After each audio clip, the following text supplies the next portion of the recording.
What's up, everybody? Welcome back to another Nerd Rage Top 5 conversation. And today I have Uncle Dolphin. Yo, I have Chris Pinkerton. If you're nasty. And together, collectively, we make up Nerd Rage Radio, a podcast that can be downloaded weekly for free to your devices, where we talk about this sort of nonsense as well as other more personal stuff. At any rate, today is a conversation that is about knockoff characters. So characters that were kind of stolen idea-wise and then sort of rebranded into something else. You'll get the gist as we move forward. If you want the uncut version of this, it is available on Patreon.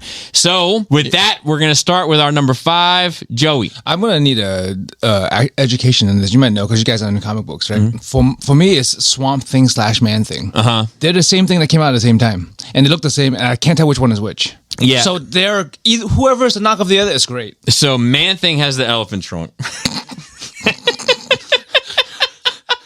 I'm pretty sure that means something in sign language that they don't want it to mean. But I think that they were both sort of interchangeable, honestly, until Alan Moore got a hold of Swamp. Yeah, I don't. Are they different? First of all, so I don't know enough about the characters, but I think they are now, that because Alan Moore made that character into something not unlike, to be fair, Wildcats. You know, he got a hold of Wildcats and then turned them into something. It was too late, though. It was very late in the game. I think it was around. Honestly, I think it was around issue 50. Yeah, but yeah, I think that Swamp Thing is a more celebrated character overall. I mean, it also like he's had movies, TV shows. Yeah, it just sounds better than Man Thing. Yeah, it does. Especially, I don't want to celebrate a Man Thing with the Man Thing guys, on his face. Sorry, is this patient right now? I don't know. Sorry, just sorry. Okay, this was my idea. It's a blanket statement. It's kind of the theme of this show. Yeah, but like I think they literally came out like within months of each other, and they were, I think, created by people who knew each other. Yeah. But of course, both are like, we didn't knock it off. Right. I believe that. Number 5, Christopher. So number 5 for me is Masters of the Universe and Conan. Oh yeah, for sure. Yep, Space that's a good Conan. One. Space Conan. And technically, that line began with them trying to sell super violent Conan to children, and they're like, no, that's not going to work. Or they pulled the license. I don't know. There's probably 12 documentaries about it. What's funny is it probably would have worked on our generation. It would have. Yeah, for sure. I mean, but if you think about the little comics that came with the figures, like that was such a Frazetta style Conan for sure, tale. Definitely. Yeah, the art on the back. Compared to that way into getting. Check that out. He man. I love those memes though. You featherless bird. Till next time.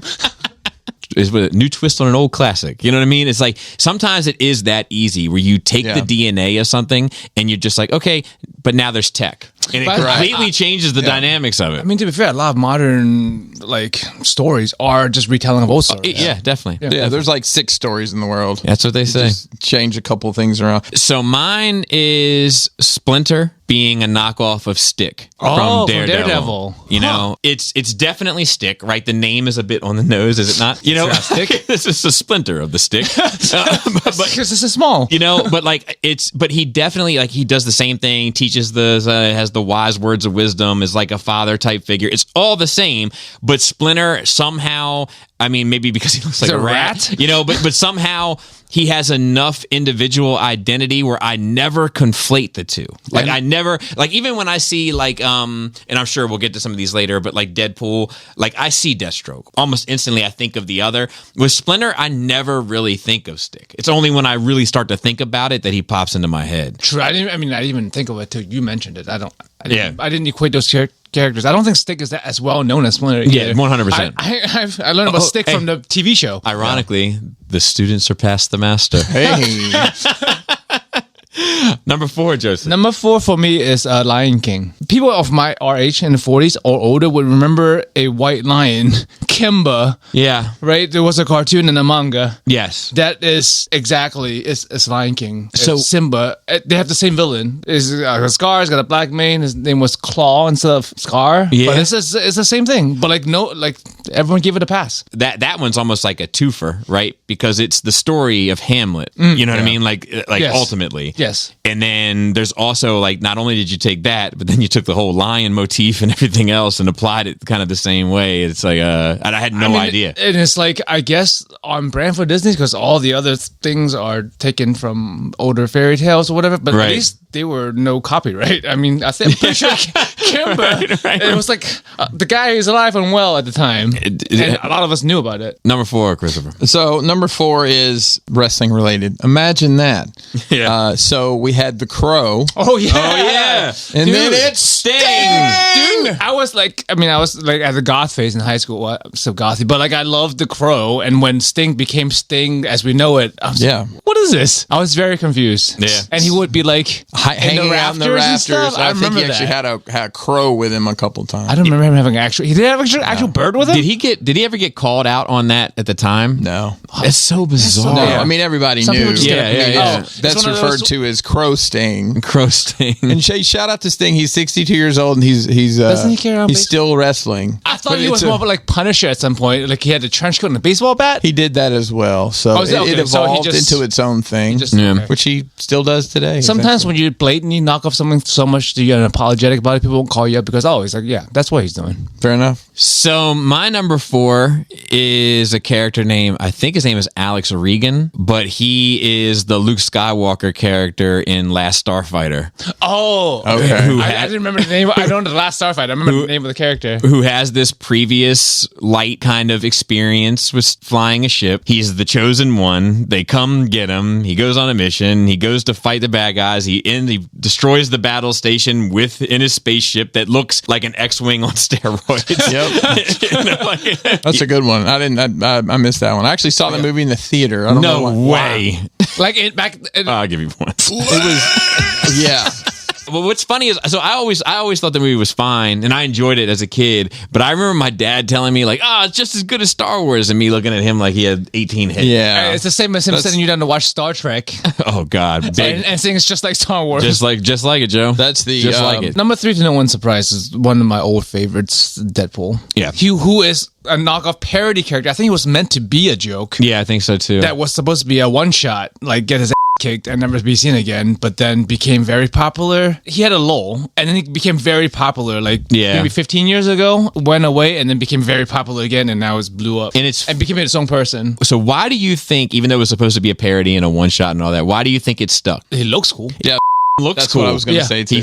He's looks a cool. red ninja. That He looks cool. cover of a New Mutant is standing there with his feet flared out in the non-direction because that's just how it was back Chest then. all sorts of Liefelded. Yeah, and pouches. And pouches. But the whole thing, like Wade Wilson, Slade Wilson, like Deadpool, Deathstroke, like it was just so obvious. Even the mask, like it's not half and half, but like his whole getup is very similar. Number 3, I'll just get it over with, is the exact same thing, Deadpool. And who's more popular than Deathstroke? I'm pretty sure. By far, right? Yes, I'm sure even if you just count how many pops there are, there's quite a few more. Dude, I know. Right? 30 of them. I contributed to that. but arguably more popular for all the wrong reasons. Yes, I fell out.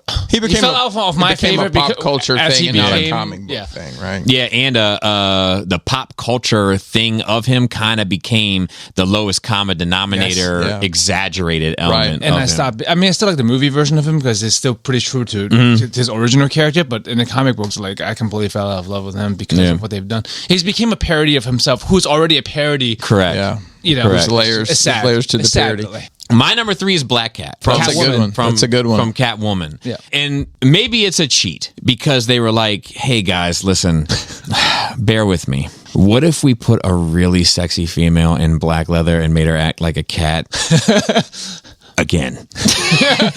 Do you think and it be would a burglar? Do you also? think it would be too much, or do you think it would work? And shockingly, it worked. Never enough of those. I think there's room for a third, to be quite honest with you. at least. But like she's still like she has her own identity. She's sexy in her own way. She's a thief in her own way. She's a ally and also adversary to the protagonist in her own way. Yeah. Like they were able to take the same exact thing and just sort of they just put Same a little, relationship and everything. They just put a little different spice on it, and it still works. I mean, yeah, she still has her personality is different than Selena and Kyle. Yeah, but also in her, like their suits are basically in theory identical, but they're both iconically different. Yeah, like her white like fur, and hair makes it completely. It different. makes it completely different. Don't know what it is. It's like, in many ways, it's like ding ding ding ding ding ding ding ding ding ding ding ding ding. It's not the same thing at all. Number 2, Joey. Number 2 for me is Thanos. Of course, I know of Darkseid. I know nothing about Darkseid, but I automatically like Thanos more because I know more about him. Right.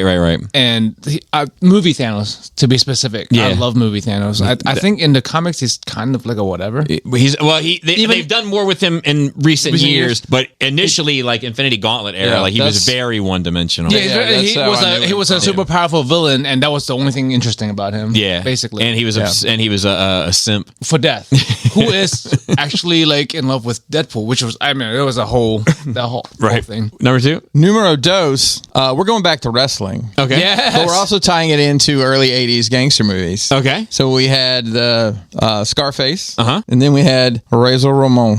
Are they the same person? Yeah, obviously they don't look the same, but the swagger, like the car, he drives like a convertible Cadillac. Just think about the whole swagger of Scott Hall as Razor Ramon that he essentially just kept on, no matter he wasn't Razor anymore. But I know he was like a parody of like a type of guy. Just really macho. But I didn't know it was like Tony Montana specific. Well, but it makes sense. It makes sense. But it's just based off the archetype. Yes. Right. The whole. But it was popular at the time. Like Scarface was like out around then. It'd been about 10 years or so. Yeah, it was relatively close. My number 2 is also Thanos.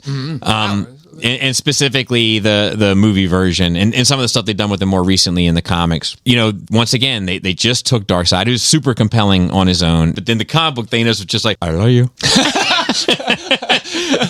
But then, the movie Thanos in particular was able to kind of take that and give him like a point of view, which has led to countless discussions on Nerve Rage between you and I, debating whether or not he's a villain or not. And to take a character and sort of rebrand it and create a whole archetype that is not only philosophical in the debate of how his intentions align, but also visually interesting and unique. It stands the test of time, obviously, is a testament to his character, I think. Numero 1.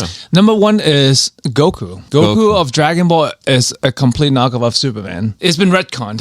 He was an alien sent in a pod to Earth. All checks out. To conquer it. But it's retconned that he was actually sent to Earth because of imminent danger recently. So he grows up, becomes a good guy, be a savior of the planet. And then Vegeta also sent to Earth to be like, why didn't you already take over this planet?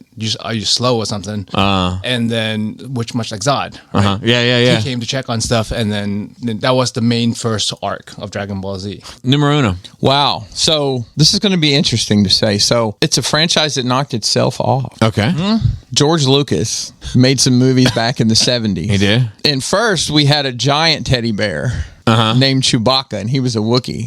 And then 2 movies later, we had little teddy bears called Ewoks. That's true, and we love them all. That is true. That is an astute observation. They look the same. But yeah, I mean, the original thought for the Ewoks was it was going to be the Wookiee planet. I know. That's why it makes even more sense. Yeah. When it makes sense, they grew up into Wookiees, like Ewoks grew up into. but their issue was he wanted it to be sticks and stones. Yeah, low tech versus high tech, and they'd already established that Chewbacca knew his way around high tech, so they didn't want to like make it confusing. He's also grown and been around. He could have made it work. Yeah, they could have done but then we wouldn't have gotten the Adventures of the Ewoks, which is great. That's right. Both of them. And horrifying. My number 1 are the Incredibles. Knocked off from the Fantastic Four, and they're a family. The whole dynamic, and they're both great. And you would never and you would never confuse one for the other. It's like that's how you knock something else off, and it takes time for people to be like, wait a minute. So I mean, there comes to the discussion of whether something's a knockoff / ripoff or inspiration. Yeah, right. There's a fine line between the two. It is inspired by versus copied. They all have the same powers, but they swapped the players, made it the family dynamic, made it all matter, made it all count, gave a a different villain, but still adjacent. I mean, and it works. And the villain has its own island, right? Like just like Dr. Doom had it, Latveria, and it's so rebranded and reimagined that you never conflate. I'll be honest with you. I don't know that prior to today, I don't think I've ever really put that together. That's what makes it perfect. Exactly. Yeah. And with that, don't forget to check us out on our weekly podcast, Nerd Rage Radio. Chris Pinkerton, where can they find you? Crashbox Customs all across the fruited plain. That's going to be nice and simple. I love it. And Joey, where can they find you?